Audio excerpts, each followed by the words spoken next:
안녕하십니까. YTN 라디오 황보선의 출발 새 아침 황보선입니다. 박근혜 전 대통령의 징역형이 모두 22년으로 어제 최종 확정됐습니다. 정치권에서는 예상한 대로 사면론 재점화했습니다.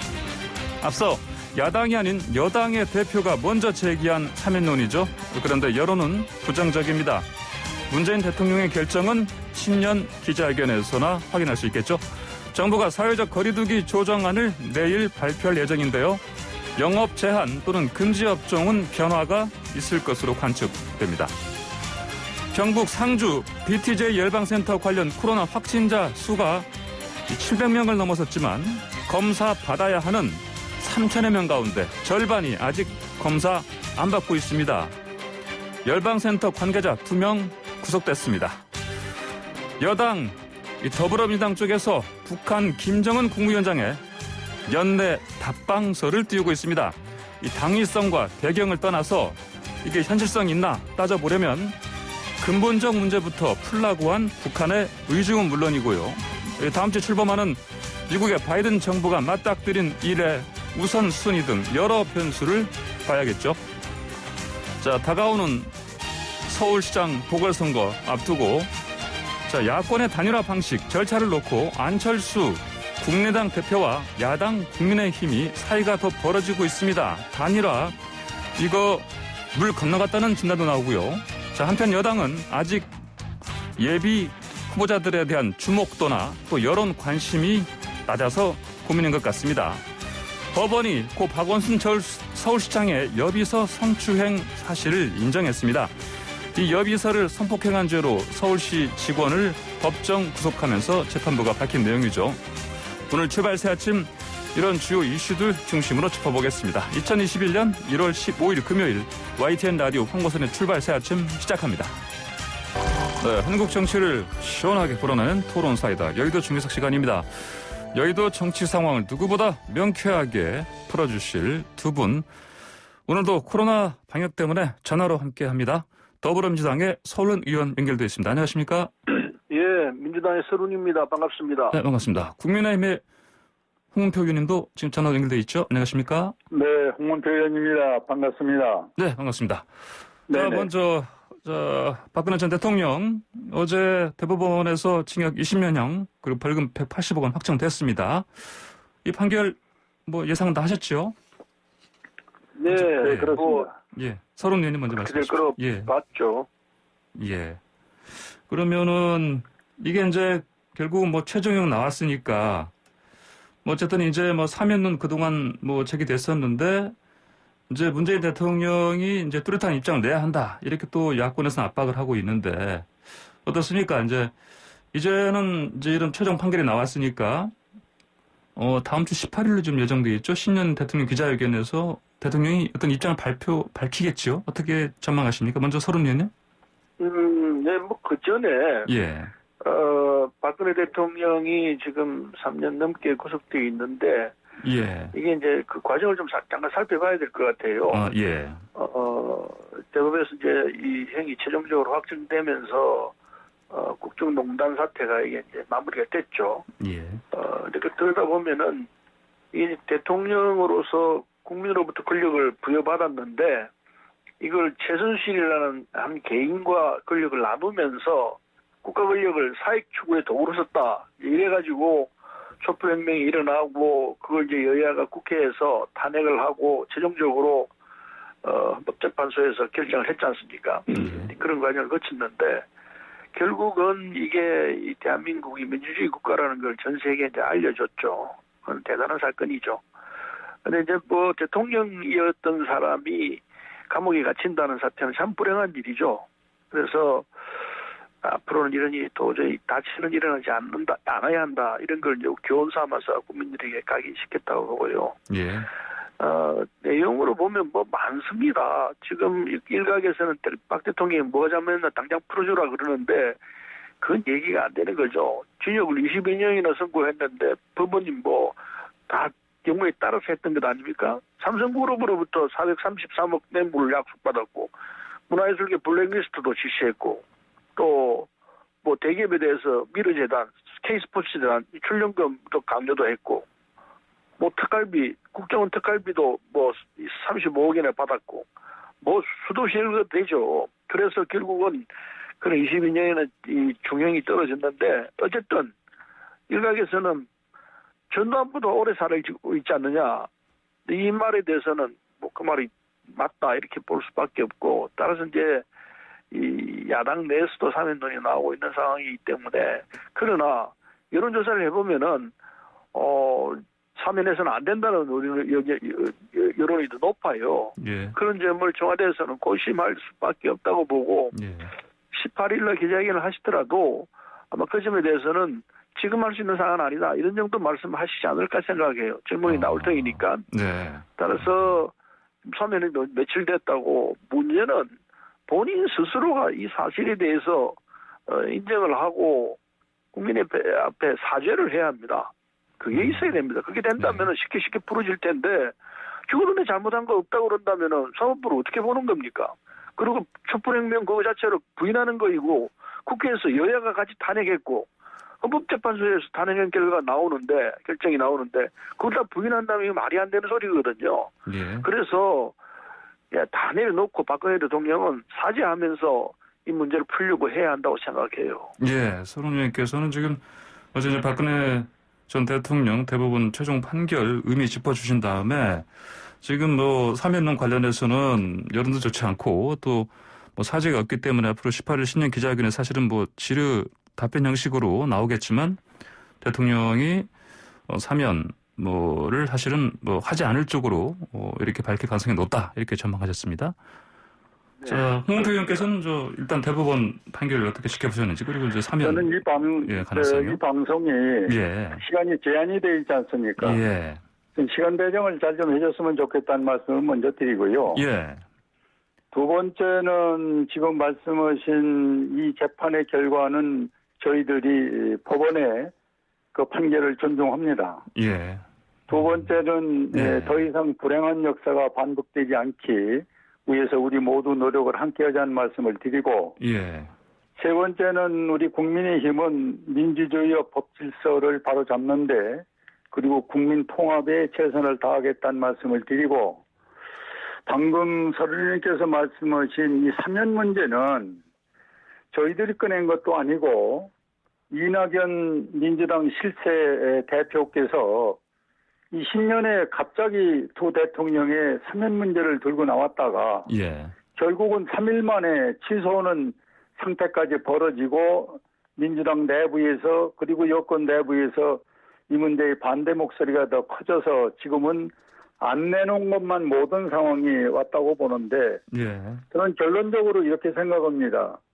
이낙연 대표는 국민 통합의장에서 사면 문제의 카드를 꺼냈고, 대통령이 여기에 수긍하지 않고 받아들이지 않는다면은 대통령은 국민 통합이 아니라 분열로 하겠다는 것을 보여주는 아주 중요한 이 대목에 지금 선상에 놓여 있다고 보는데, 예.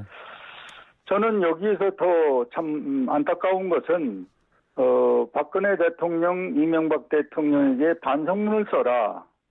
도대체 지금 3년 이상 형을 살고 있는 이 두 사람에게 반성문을 요구하는 것은 이 묶여있는 사람 등 뒤에서 총질하고 있는 거나 똑같습니다. 이런 치사한 정치를 해서는 안 됩니다. 저는 그래서 이 카드를 왜 갑자기 3년이란 카드를 내놓고 20년 새해 이렇게 혼란을 만드느냐 하는 것은, 지금 뭐 이낙연 대표 아시다시피 지지율이 팍팍 떨어지고, 또 지금 문재인 대통령도 뭐 지지율이 30%대로 떨어져 버리니까 예. 당황한 나머지 어떤 전국의 변화를 좀 가져오기 위해서 이 카드를 썼는데, 이것도 내부적으로 받아들이지 않는 이런 모습이 벌어지니 여당 내부가 지금 이 문제를 놓고 하나로 줄거리를 잡지 못하고 혼란스러운 상황이 국민이 볼 때는 참으로 안타깝게 보고 있다는 것입니다. 예. 그래서 이 사면 같은 문제도 지난번 영수회담을 하자고 했으면 예. 그런 때 만나서 좀 자연스럽게 얘기를 해서 지혜롭게 영수관에 풀어가는 이런 대통령의 결단이 필요한데, 이거를 뜬금없이 여당의 대표가 내놓고 여당 내에서 또 반대를 하고 있고 도대체 이게 지금 뭐 하는 겁니까 이게? 생생내는 것도 아니고 그렇다고 전국을 이거로 변화시킬 수도 있는 것도 아니고 예. 도리어 기름을 더 붓고 더 여당의 신뢰도만 깨지는 것이죠. 국민은 혼란스럽고 저는 여기에서 중단했으면 좋겠다는 말씀을 드리고 예. 마지막으로는 이제 수사에도 종결돼서 이제 재판의 결과가 나왔으니 저는 3.1절 정도 해서 풀어주려면은 대통령의 결단으로 이걸 풀지 예. 더 이상 이거를 던져놓고 갑론을박을 하는 것은 국민들을 불안하고 국민을 우롱하는 것이다. 이렇게 생각을 합니다. 예, 알겠습니다. 자, 다음 주제 넘어가겠습니다. 이제 코로나. 예. 뭐 더 길게 말씀하시네. 예, 문 표현님 이번엔 좀 길게 말씀하셨습니다. 그 다음에도 서른 의원이 말씀 많이 하시면 중간에 끊고 말씀하셔도 상관없습니다. 예. 다음으로 지금 어제 국회에서 더불어민주당과 정부가 백신 접종 계획 논의했습니다. 오는 이제 11월까지 집단 면역 목표로 한다는 건데, 전 국민 무료 백신 형평성 논란도 일고 있고요. 자, 이런 당정의 움직임 어떻게 평가하면 좋겠습니까? 먼저 이번에는 우리 홍 의원님께서 말씀하시죠. 예. 길게요. 예. 저 길게 않겠습니다. 짧게 하겠습니다. 예. 우리 서른 의원도 말씀하셔야 되는 게 저는 이 백신 문제는 예. 전 결론부터 말씀드리면은 이 중요한 국민의 생명과 재산을 직결되는 문제는 여야가 너희를 맞대고 이 백신을 어떻게 했으면 좋겠냐. 또 이게 전문가도 함께 했으면 더 좋겠고요. 이렇게 해서 예. 백신의 종류 선택 문제라든지 또 이 접종 문제라든지 또 이것을 어느 계층부터 어떻게 맞는다든지 이런 것들을 나는 좀 정부가 과감하게 좀 정치권과 함께 전문가와 함께 이렇게 매뉴얼을 짜가지고 예. 이 소위 매뉴얼을 만들어서 그대로 우리가 이행을 한다면은 국민이 이 불안한 문제를 다소 해소할 수 있을 텐데 이 문제를 그냥 여당이 일방적으로 언제까지 한다. 또 며칠 지나서는 또 총리 생각이 다르고 장관 생각이 다르고 또 청와대에서 나오는 얘기가 다르면은 우리 국민은 불안하다는 거죠. 예. 그래서 이 백신 문제는 이제 좀 더 우리 국민과 함께 가까운 곳에서 여야가 공동으로 전문가와 함께 전 매뉴얼을 짜서 마무리를 잘 하는 것이 좋겠다는 말씀을 드립니다. 아, 예. 지금 우리 존경하는 의원님께서 말씀하시는 게 사실하고 많이 다릅니다. 정부가 지금 5,600만 분의 백신을 확보하고 있거든요. 그래서 이걸 가지고 다 무료로 전 국민에게 이 접종을 시키겠다는 입장인데, 국민 한 60에서 70%가 접종을 마치면은 이건 거기 집단 면역이 이제 형성됩니다.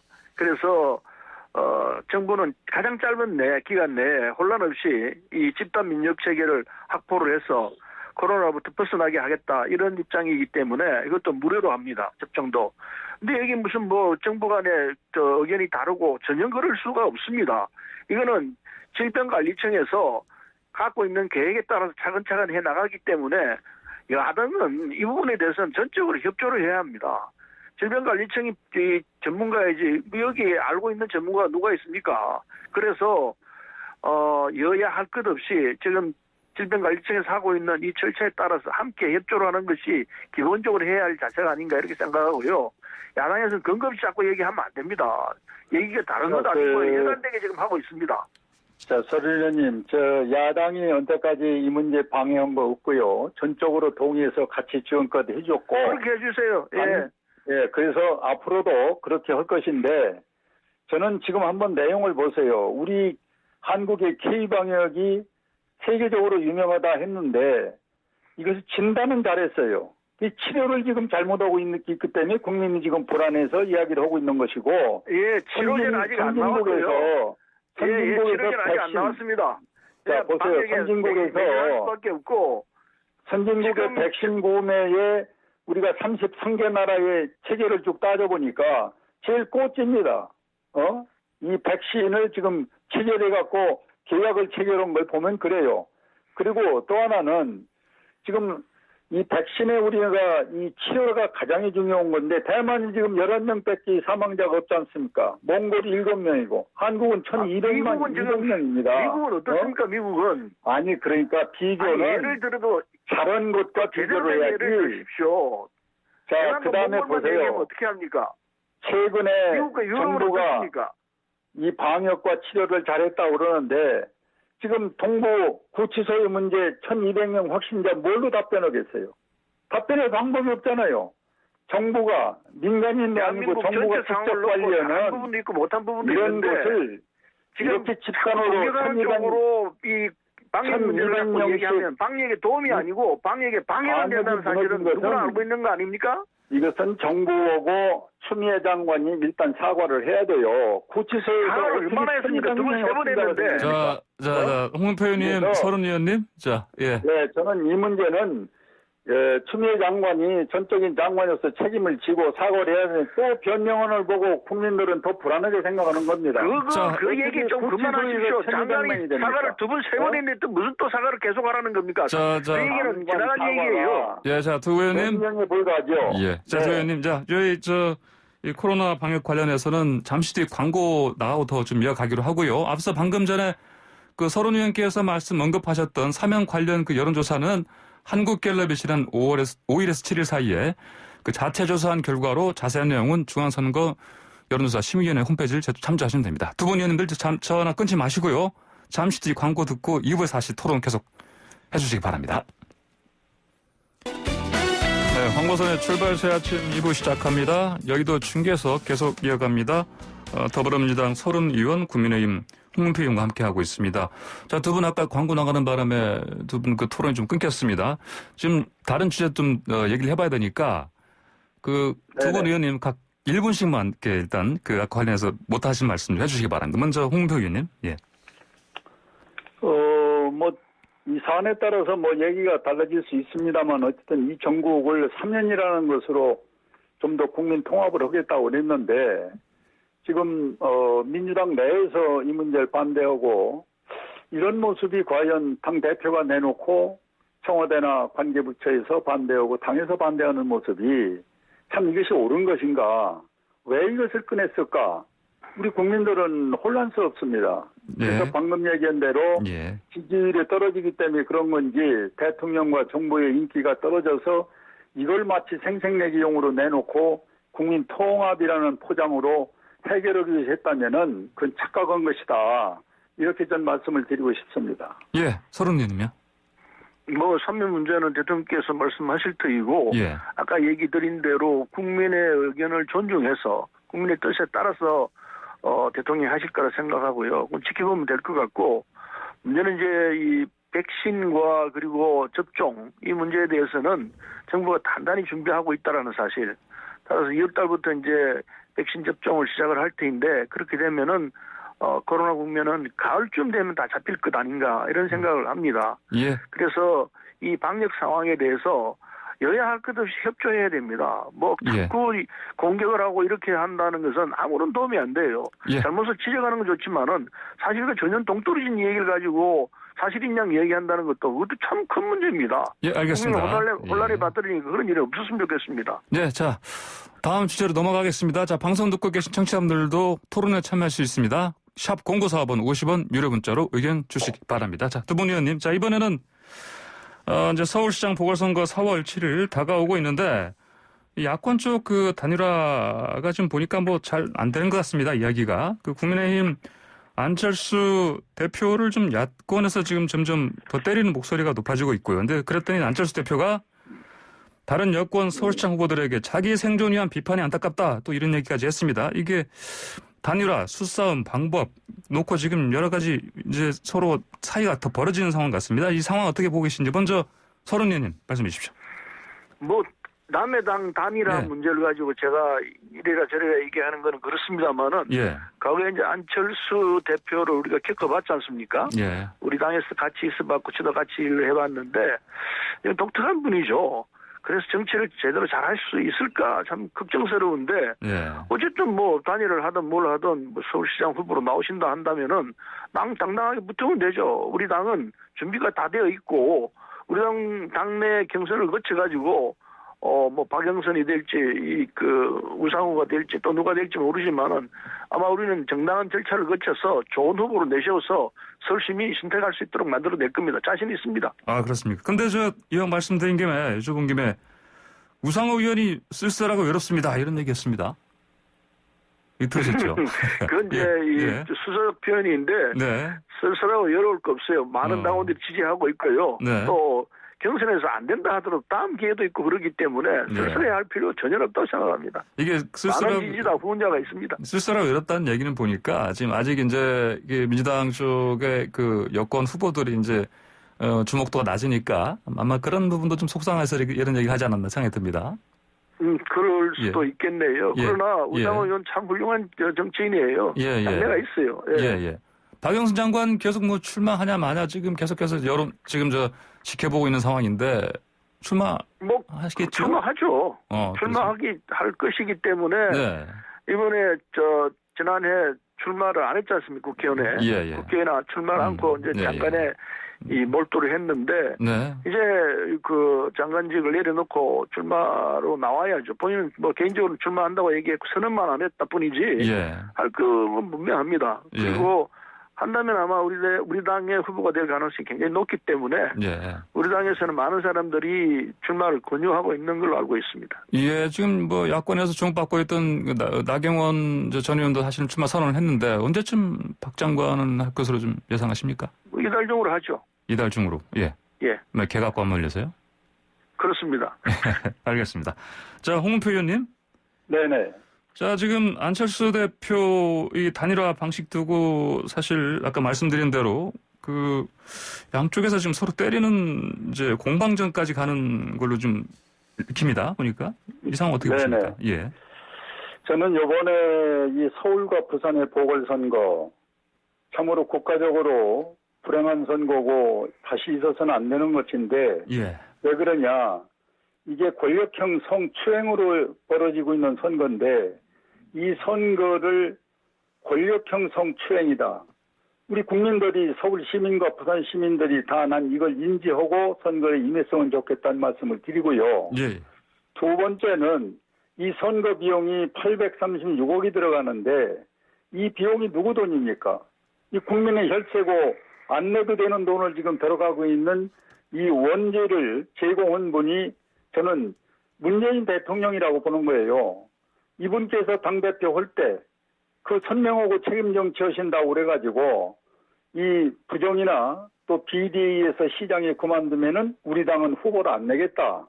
이렇게 해서 대통령 선거, 지방선거, 국회의원 선거에서 사실 재미를 봤지 않습니까? 그리고 지금에 와서 이 문제가 눈앞에 닥도하니까 또 이걸 바꾸는, 그리고 그때 당대표가 지금 대통령을 하고 계시니까 난 이 문제에서 도덕적으로나 현실적으로 대통령이 책임이 있다 이렇게 보고요.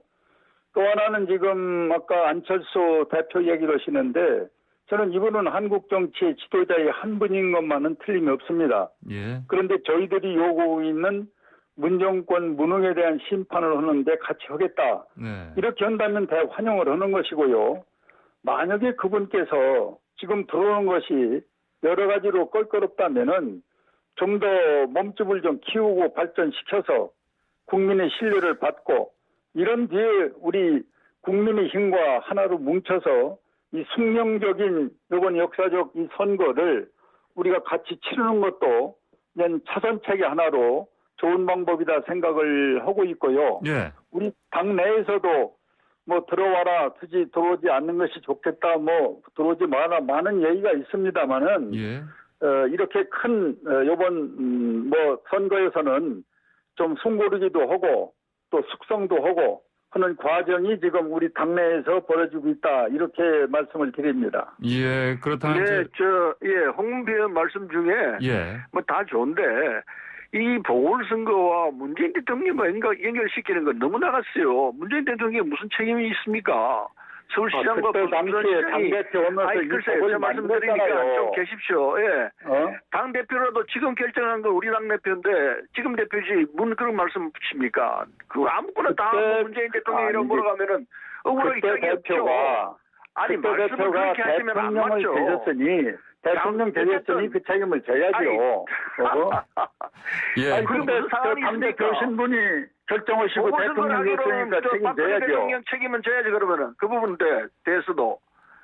박근혜 대통령 왜 책임집니까? 너무 갖다 붙이면은 국민들이 듣고 그냥 말이 안 된다 말씀 다 하실 거예요. 아니죠. 그걸 제가 지적을 했습니다. 예. 지금 그러니까 홍 의원께서는 당 대표를 하신 분께서 이 복을 결정해놓고 그때 많은 선거에서 박수를 받고 지금 당 대표는 우리 당 그리고 대표는 지금 와서 이걸 하니까 이낙연 또 대표인데 이걸 왜 그 문재인 대통령 연결시킵니까? 손바닥 기업도 덮어버리면은 국민들이 아니, 도리어 갖다 이걸 붙여야죠. 신뢰하겠어요. 자, 그래서 대통령이 여기 대해서 어떤 도의적 책임이 있다고 보는 겁니다. 대통령 대통령 책임은 모든 게 다 대통령 책임입니까?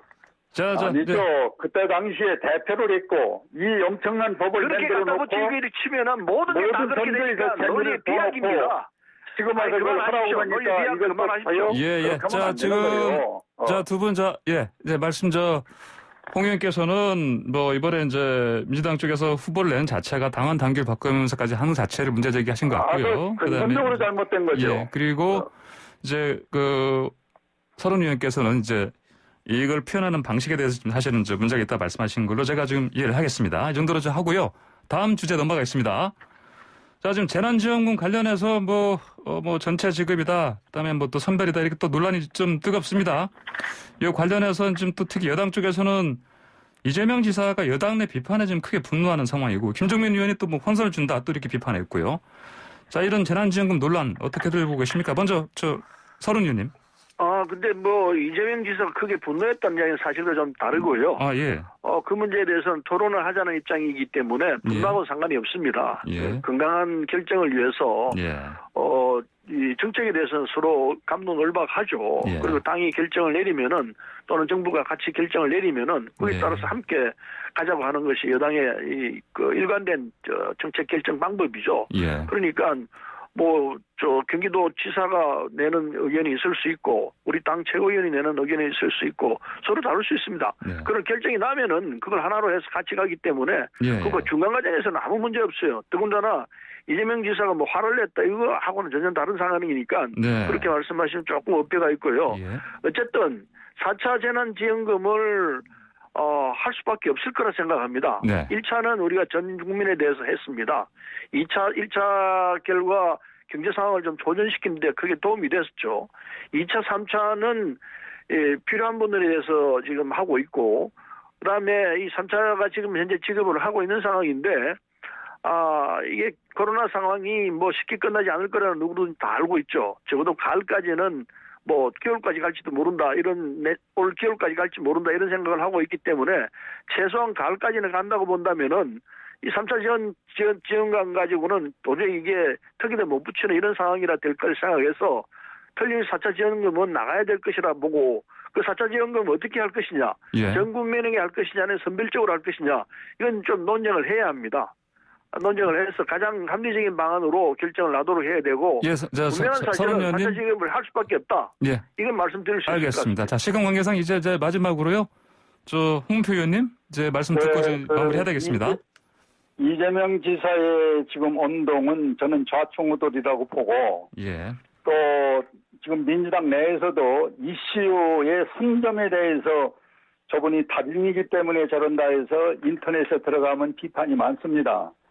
그 다음에 지금 서두윤 의원께서 말씀하신 큰 도움이 1차, 2차 됐다고 말씀을 하시는데 한국개발원 KDI에서 긴급재난지원금에 대한 평가 나온 것이 있습니다. 거기에 보면은 그때 당시 1차가 35조 1천억을 썼는데 30% 정도는 이 경제 소위 활성화에 썼다고 보고 70%는 채무를 상환한다든지 저축을 한 걸로 나왔는데 이 분석을 보면 당장 국민에게 국민의 혈세를 풀어서 긴급 지원을 한 것은 이 경제적 활성화를 해서 한 건데 이렇게 뭔가 잘못됐다는 것을 한국경제개발원에서 지적을 했고요. 두 번째 또 말씀을 드리고 싶은 것은 3차를 4월 11일 날 며칠 안 됐죠. 이 지원하기 위해서 지금 주고 있는데 오늘이 15일입니다. 예. 나흘 지난 오늘 또 4차 지원금을 주자고 하는 것은 네네. 도대체 이 국가의 돈을 예. 어떻게 많이 이렇게 우리가 방비하고 이렇게 써도 되는 건지 하는 문제는 예. 참으로 우리가 한번 계산을 해봐야 돼요. 알겠습니다. 이 홍 문제는. 의원님, 이제 저 시간이 좀 다 돼서요. 마무리해야 될 시간 됐습니다. 그럼 일단 지금 당장은 이게 좀 너무 섣부르다. 그런 말씀이신 거죠? 게 아니라 이거는 진짜 많은 꼼꼼히 생각해서 해야죠. 알겠습니다. 2차에 35조를 쓰고 나서도 예. 이런 결과가 나왔는데 이걸 보고서 또 3차 푸른 데가 11일 날인데 15일 날 예. 알겠습니다. 홍 의원님. 예. 두 분 말씀 오늘 여기까지 듣겠습니다.